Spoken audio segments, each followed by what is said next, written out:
पर फैला दी। ब्राह्मणों के पास दिव्य दृष्टि होती है ना, मालूम है ना आप लोगों को? ब्राह्मणों के पास दिव्य दृष्टि होती है। वो दिव्य दृष्टि उसने ब्राह्मणों ने ओबीसी पर फैलाई।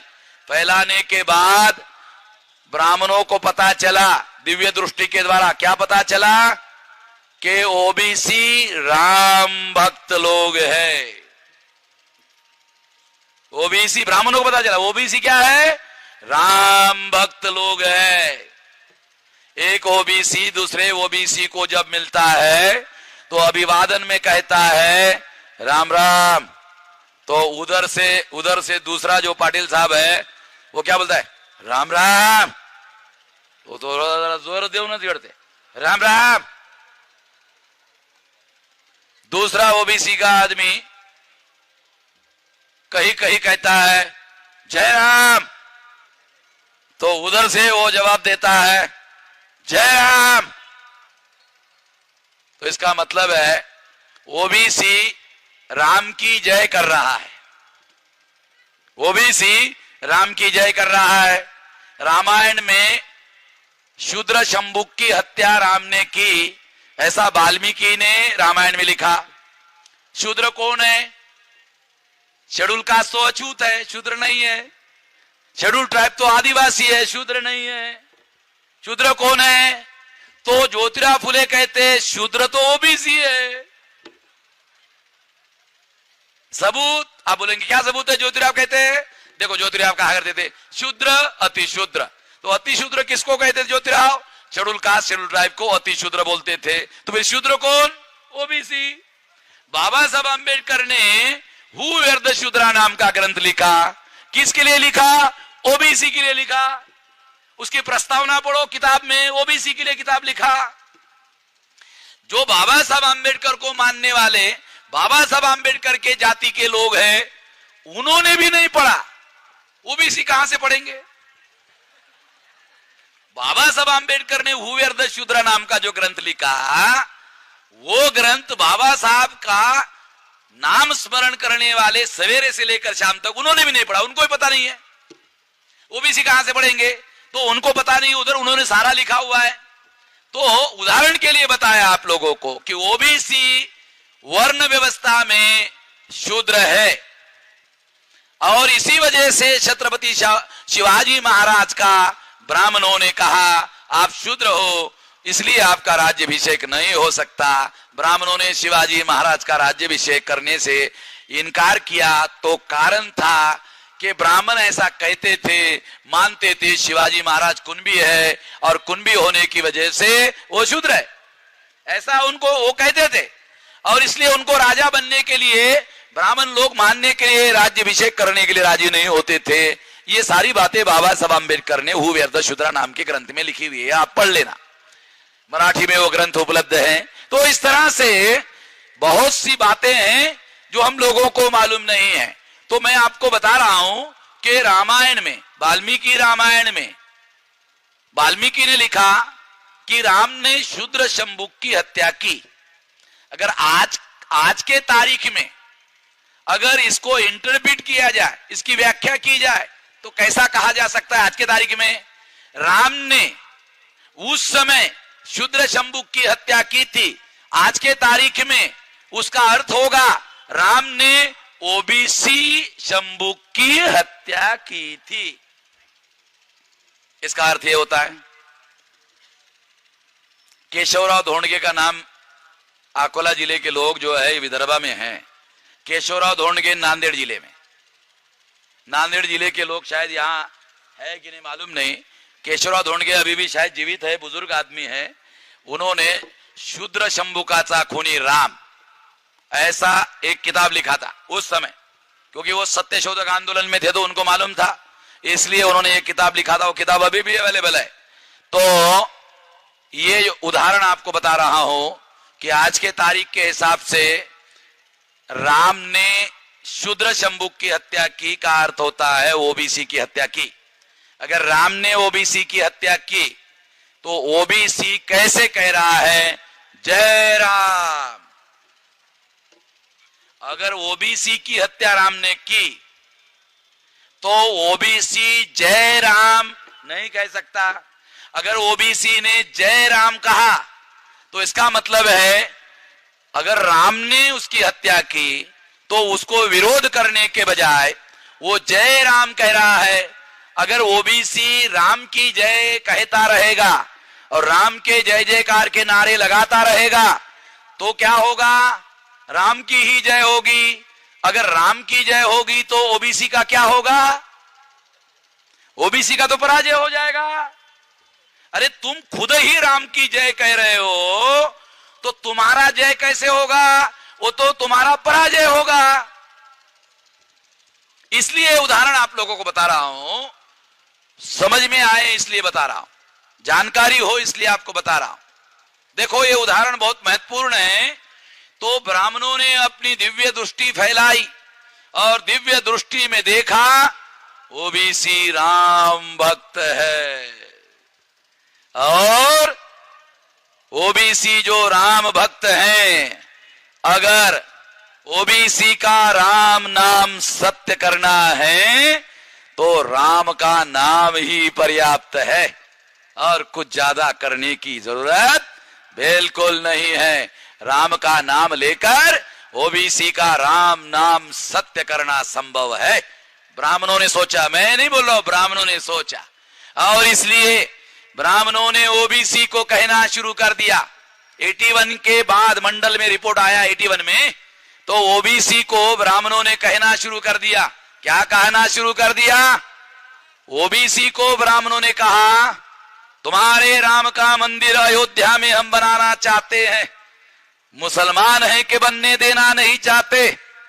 तुम्हारे राम के मंदिर को गिराकर मुसलमानों ने बाबरी मस्जिद गिराई और इसलिए वो मस्जिद गिराकर हम वहां राम का मंदिर बनाना चाहते हैं, जरा मुसलमानों को देखो। तो ब्राह्मणों ने सोचा अब की बार अगर हम ओबीसी को कहे कि एससी एसटी तुम्हारे दुश्मन हैं, तुम्हारे बच्चों को नौकरियों में नौकरियां और एडमिशन नहीं मिलता है एससी एसटी के आरक्षण की वजह से, अगर आज ये कहेंगे तो ओबीसी मानने वाले नहीं है, उनको आंकड़े मालूम हो गए हैं, इसलिए अब दुश्मन बदलना होगा। तो ब्राह्मणों ने सोचा अब की बार दुश्मन मुसलमानों को बताना होगा, ओबीसी को मुसलमानों से भिड़ाना होगा और ओबीसी को मुसलमानों से भिड़ाना होगा, मुसलमानों को ओबीसी से भिड़ाना होगा और ओबीसी को मुसलमानों से भिड़ाना होगा। तो दोनों कैसा भिड़ेंगे? तो बाबरी मस्जिद गिराकर मंदिर बनाना पड़ेगा। जब ऐसा कहेंगे तो मुसलमान गिराने नहीं देंगे और ओबीसी कहेगा नहीं नहीं वेज बनाएंगे, वो ऐसा करेंगे वो भिड़ जाएंगे दोनों। और दोनों जब भिड़ेंगे जब दोनों की लड़ाई शुरू हो जाएगी, ओबीसी की मुसलमान से और मुसलमान की ओबीसी से, तो जो मंडल कमीशन का आंदोलन है उसके तरफ ओबीसी को ध्यान देने के बजाय वो राम मंदिर की तरफ डाइवर्ट हो जाएगा। और अगर डाइवर्ट हो गया तो मंडल कमीशन का आंदोलन कमजोर हो जाएगा और मंडल कमीशन का आंदोलन अगर कमजोर हो गया तो ओबीसी का राम नाम सत्य करने का अवसर ब्राह्मण को मिल जाएगा। ये योजना ब्राह्मणों ने बनाई। ये योजना बनाने इसको कार्यान्वित करने के लिए ब्राह्मणों ने, मैं वहां फैजाबाद गया, अयोध्या गया, वहां देखा 14 राम के मंदिर है। हर मंदिर का महंत कहता है जहां हमारा मंदिर है वही राम पैदा हुए। 14 राम के मंदिर है, हर मंदिर का महंत कहता है कि जहां जहां हमारा मंदिर वही वही राम पैदा हुए। और इससे तो 14 राम हो गए भाई, एक नहीं 14 राम हो गए। तो मगर आरएसएस और विश्व हिंदू परिषद के जो लोग हैं वो बहुत महान है, वो क्या कहते थे? नहीं नहीं नहीं नहीं, नहीं। जहां जहां भी राम मंदिर है वहां वहां राम पैदा नहीं हुए, जहां मस्जिद है वहां राम पैदा हुए। आरएसएस के लोगों ने ये प्रचार किया ओबीसी में, नहीं नहीं नहीं नहीं, जहां जहां भी राम मंदिर है वहां वहां राम पैदा नहीं हुए, जहां मस्जिद है वही राम पैदा हुए। और जो बाबरी मस्जिद का जो 10 बाय 10 का कमरा है, तो वो कहते थे वही पैदा हुए। मैंने उस समय कहा था, ऐ ब्राह्मणों राम की बदनामी करो, ऐ ब्राह्मणों, मैंने कहा था उस समय, जो कहा था बता रहा हूं, मैंने कहा था ऐ ब्राह्मणों राम की बदनामी करो, मगर इतनी बदनामी मत करो कि राम मुसलमान के घर पैदा हुए। और इतनी बदनामी क्यों कर रहे हो राम की? मैं उस समय कहा था, मगर ब्राह्मण कहते थे कि राम नए नए नए नए वही पैदा। कहां पैदा हुए? तो बाबरी मस्जिद का जो 10 बाय 10 का कमरा है, कहते थे वही पैदा हुए, वही। यानी इतने गारंटी से कहते थे कि राम जी जब पैदा हो रहे थे तो ब्राह्मण वहां सुईन बनकर सब क्रियाकर्म कर रहे थे, इतना गारंटी से कह रहे थे वही पैदा हुए। साथियों, मैं ये बात बहुत गंभीरता से कहना चाहता हूं, और ये बात झूठी है। इसका प्रचार ब्राह्मणों ने ओबीसी को मुसलमानों से भिड़ाने के लिए और मुसलमानों को ओबीसी से भिड़ाने के लिए इस झूठी बातों का प्रोपेगेंडा किया। ये बात झूठी है, मैं आपको प्रमाण के साथ बताता हूं। देखो, वाल्मीकि ने रामायण लिखा, रामायण में वाल्मीकि ने लिखा कि मैं प्रचेता का 10वां पुत्र हूं। और प्रचेता किसका पुत्र है? तो लिखा प्रचेता ब्रह्मा का पुत्र है। इसका मतलब है वाल्मीकि ने लिखा मैं कोई ऐरिया गैरिया नथु खैरिया अकोला के किसी ब्राह्मण के घर में पैदा हुआ ब्राह्मण नहीं हूं, मैं तो डायरेक्ट ब्रह्मा के खानदान का हूं, इधर उधर का नहीं, डायरेक्ट ब्रह्मा के खानदान में पैदा हुआ हूं। और अगर वाल्मीकि ब्रह्मा के खानदान में पैदा हुए हैं, लिखित रामायण में लिखा हुआ अगर है, तो हम उनके बातों को बहुत गंभीरता से वजन देते हैं, महत्व देते हैं, उनकी बात को हम सच मानते हैं। तो उन्होंने क्या सच लिखा? देखो रामायण में, रामायण में लिखा राम कौशल्या का प्रथम पुत्र है। मगर ये किस्सा जानने के लिए आपको एक बहुत बड़ी परंपरा जाननी होगी। हमारे देश में एक बहुत बड़ी परंपरा है। परंपरा क्या है? लड़की की जब शादी होती है तो वो ससुराल जाती है। ससुराल जाने के बाद जब उसको पहला बच्चा पैदा करने का समय आता है तो वो अपने मां के घर आती है। ये हमारी परंपरा है, ये हमारी संस्कृति है, और ये हमारा इतिहास भी है। काल्पनिक बात नहीं कह रहा हूं, इतिहास भी है। इतिहास कैसे है?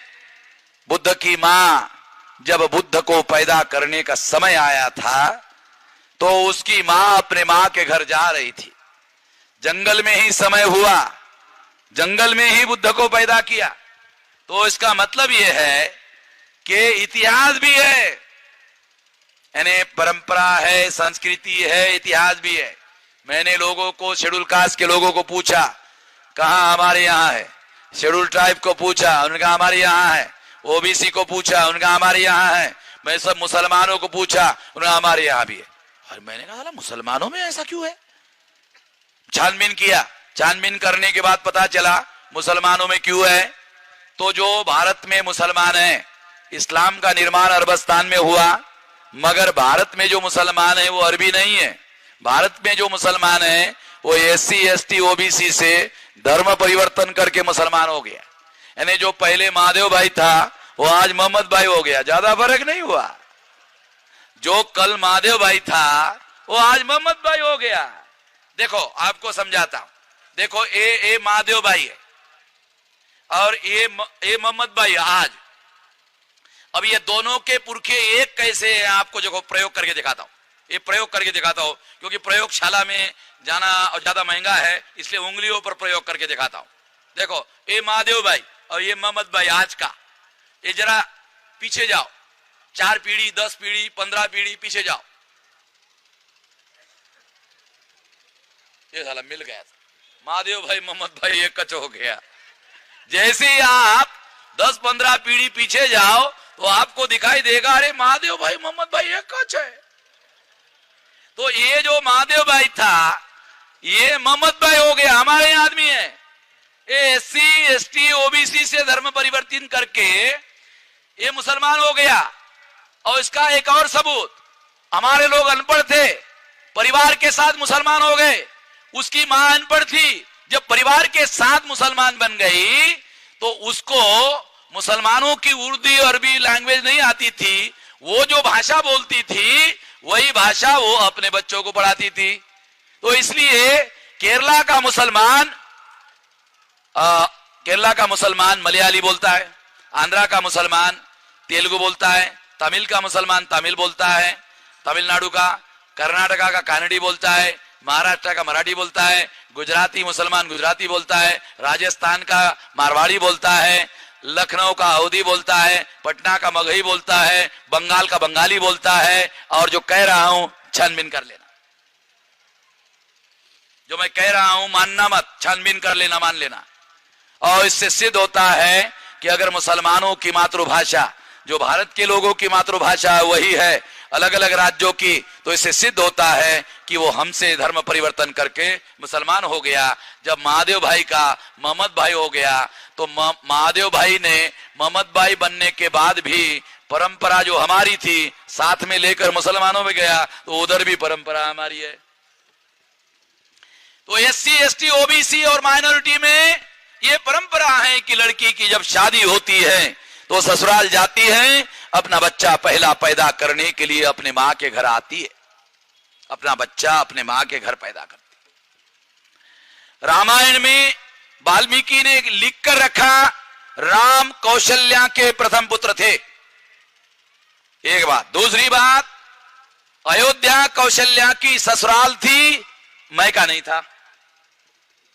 पढ़ लो, रामायण पढ़ लो, चुनौती है मेरी सारी ब्राह्मणों को कि अयोध्या कौशल्या की ससुराल थी और मैका नहीं था। और अगर मैका नहीं था, ससुराल था, तो कौशल्या ने अपना पुत्र पैदा करने के लिए, राम को पैदा करने के लिए वो जरूर अपने मां के घर गई होगी। कौशल्या कहां की रहने वाली थी? तो रामायण कहता है कौशल देश की। कौशल देश कहां है? बिहार में। तो वो अपना बच्चा पैदा करने के लिए कौशल देश गई होगी। इससे सिद्ध होता है कि राम का जन्म अयोध्या में नहीं हुआ, इसलिए राम की जन्मभूमि अयोध्या है। ये बात झूठी है। ये झूठी बात ब्राह्मणों ने ओबीसी में प्रचार में लाई ताकि ओबीसी को मुसलमानों से भिड़ाया जा सके। दूसरा सबूत, ये हो गया एक सबूत। दूसरा सबूत है, अगर आप उत्तर प्रदेश में जाओ, उत्तर प्रदेश में इतिहास पढ़ाया जा रहा है। इतिहास में ये पढ़ाया जाता है कि अयोध्या का राजा राम कभी भी नहीं थे। अयोध्या का राजा राम कभी भी नहीं थे। अयोध्या का राजा पुष्यमित्र शुंग था। और पुष्यमित्र शुंग जो है कौन था? ब्राह्मण था। और ये ब्राह्मण कैसे राजा बना? तो अशोका का पंतो ब्रोदर पाटना में, इसके सेना में पुष्यमित्र शुंग नाम का ब्राह्मण सेनापति हुआ और उसने मिलिट्री का मुआयना करते वक्त ब्रोदर जो अल्पवयीन था उसकी हत्या की। हत्या करके साजिश के सहित ये ब्राह्मण का राजा बना। उसको लगा पटना में राजधानी बनाऊंगा तो खतरा होगा, इसलिए अपनी राजधानी बनाने के लिए पटना से मुगलसराय आया, मुगलसराय से वाराणसी गया, वाराणसी से सुल्तानपुर आया, सुल्तानपुर से फैजाबाद आया और फैजाबाद से 7 किलोमीटर अंतर पर साकेत बहुत ऐतिहासिक नगर था, बहुत फेमस नगर था, बहुत व्यापारी नगर था साकेत। साकेत के एक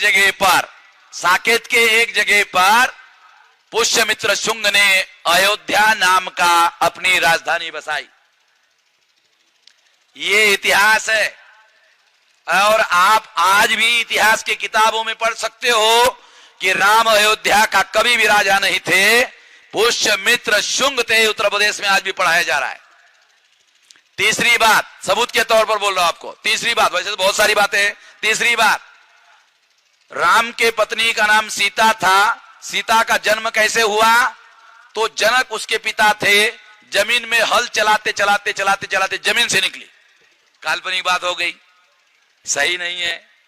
दूसरी बात, ब्राह्मणों ने सोचा अगर राम को हम ऐतिहासिक मानते हैं तो राम का मृत्यु दिखाना होगा और राम का मृत्यु दिखाने के बाद राम इतने महान थे तो उसकी समाधि भी दिखानी पड़ेगी। अरे उसके पहले के लोगों की समाधि मिल रही है तो उसके बाद के लोगों की क्यों नहीं मिलेगी? मिलना चाहिए। तो राम अगर ऐतिहासिक पुरुष है तो वो मर गया होगा तो उसकी समाधि दिखानी पड़ेगी। ब्राह्मण ने सोचा जब साला राम है ही नहीं तो समाधि कहां से दिखाएंगे? ब्राह्मणों ने सोचा जब राम है ही नहीं तो उसकी समाधि दिखाएंगे कहां से? तो ब्राह्मणों ने एक रास्ता निकाला। क्या रास्ता निकाला? कि राम ने शरयू नदी में डुबकी लगाकर आत्महत्या की, ऐसा लिख कर रख दिया। ब्राह्मणों ने लिखा शरयू नदी में डुबकी लगाकर आत्महत्या की। अरे आत्महत्या तो फांसी लगाकर भी कर सकते हैं ना, डुबकी लगाने की क्या जरूरत है? फांसी लगाकर भी तो आत्महत्या हो सकती है। मगर ब्राह्मणों ने सोचा फांसी लगाने के बाद डेड बॉडी तो रहती है। सोचा साला फांसी लगाएंगे तो डेड बॉडी तो रहती है, और डेड बॉडी अगर रहती है फिर भी समाधि दिखानी पड़ेगी, खतरा है। इसलिए कहा कि नहीं डूब कर मरे, और डेड बॉडी जो है बहकर चली गई, मिली नहीं। बात समझ रहे हो ना? आपको समझाने के लिए बता रहा हूं ताकि आपको पता चले। मैं आप लोगों को चुनौती देकर कहता हूं, ब्राह्मणों को चुनौती देकर कहता हूं, आप लोग अयोध्या में जाओ, आज के तारीख में जाओ, कभी भी जाओ, वहां अयोध्या के पास जो नदी है उस नदी का नाम शरयू नदी है। उसी नदी का नाम, अगर नदी के पीछे 2 किलोमीटर 3 किलोमीटर पीछे जाओ, 3 किलोमीटर पीछे जाओ तो उस नदी का दूसरा ही नाम है। फिर अयोध्या से आगे जाओ, 4 किलोमीटर आगे जाओ तो उस नदी का नाम ओरिजिनल, जो जहां से शुरू होती है वही नदी, जो 3 किलोमीटर पहले उस नदी का जो नाम है, अभी मुझे याद नहीं आ रहा है, वही नाम 4 किलोमीटर के बाद फिर वही नाम शुरू होता है। मगर अयोध्या के पास जो 4-5 किलोमीटर का अंतर है, उतने अंतर का नाम ब्राह्मणों ने शरयू नदी रखा। क्यों रखा? क्योंकि उन्होंने लिख कर रखा था शरयू नदी में डुबकी लगाकर मरे, तो इसलिए उस नदी का नाम उतने किलोमीटर में उन्होंने नाम बदल दिया। और मैं आप लोगों को, क्योंकि वो नदी अभी भी है, और वो नदी अभी भी है, और आप जाके छानबीन कर लो। मैं आप ब्राह्मणों को बोलता हूं, आपको बोलता हूं, सभी को बोलता हूं, जो कह रहा हूं छानबीन कर लेना।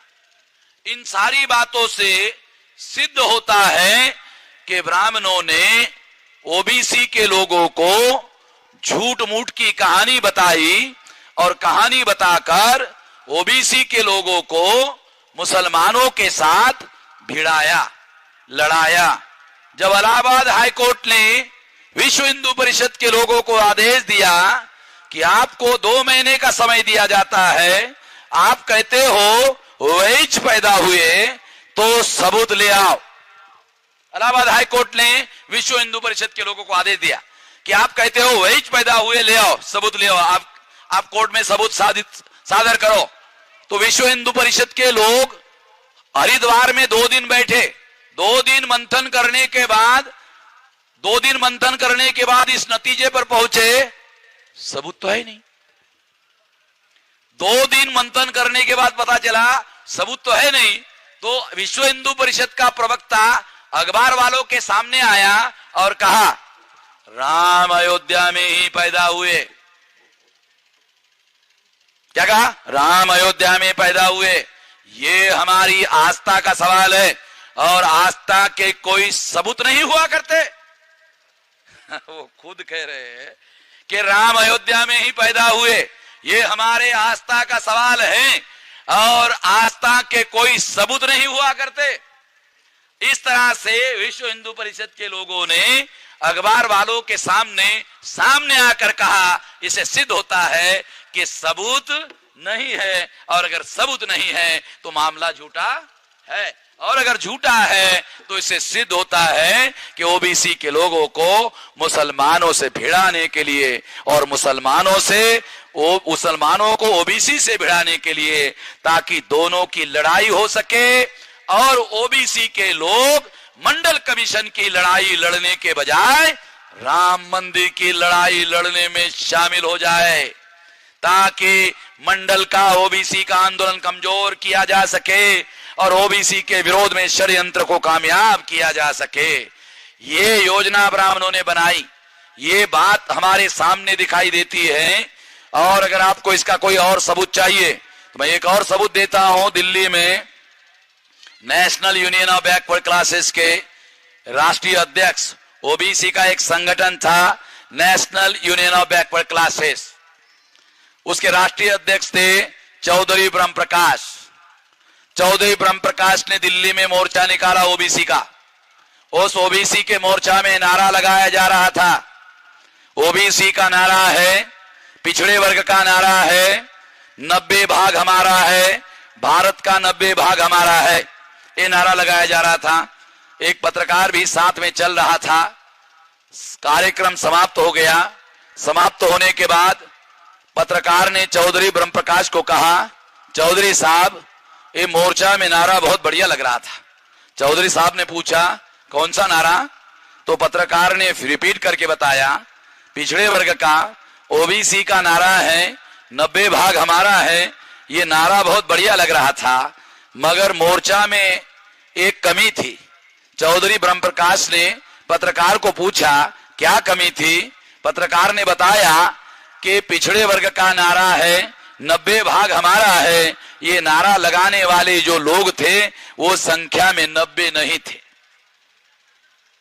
वो संख्या में 90 नहीं थे। चौधरी ब्रह्म प्रकाश बहुत पॉलिटिकली कॉन्शियस थे। उन्होंने छोड़ते ही उस पत्रकार को जवाब दिया और कहा कि वो 90 दिल्ली में कैसे हो सकते हैं? अरे वो तो अयोध्या में राम जन्मभूमि का मंदिर बनाने को गए हुए हैं, वो दिल्ली में 90 कैसे हो सकते हैं?